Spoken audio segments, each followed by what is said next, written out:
At some point in modern communication, someone invented the phrase, "I'll get back to you," which sounds responsible, but what it actually means is, this conversation is now over forever. There are many phrases people use when they don't actually want to say what they mean. But one of the most impressive inventions in modern communication is, "I'll get back to you." Because technically, it sounds responsible. It sounds professional. It sounds like someone is carefully considering the situation. But in reality, "I'll get back to you" is usually just the polite version of, "I am disappearing now." The genius of "I'll get back to you" is that it creates hope, not certainty, hope. Because technically, they didn't say no. They didn't say yes.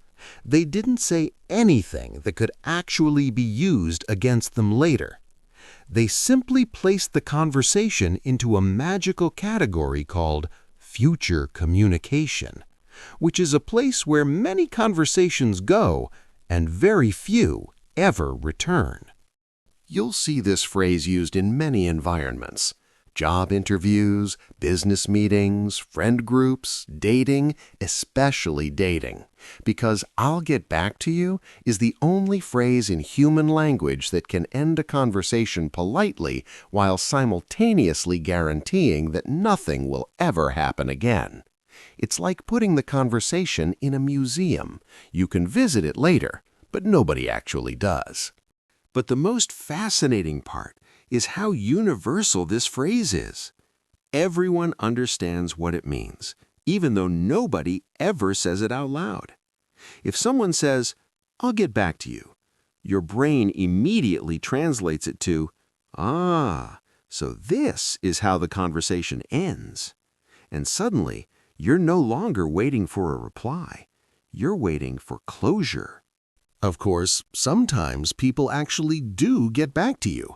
But when that happens, it's so rare it almost feels suspicious. Because now the message appears days later, like, "Hey, sorry for the delay," which is impressive, because by that point, everyone involved had already emotionally moved on with their lives. So the next time someone says, "I'll get back to you," don't panic, don't argue, don't ask questions. Just nod politely and mentally file that conversation under "completed." Because in modern communication, "I'll get back to you" isn't a promise. It's just a very polite goodbye. And if you've ever heard this phrase before, welcome to the club.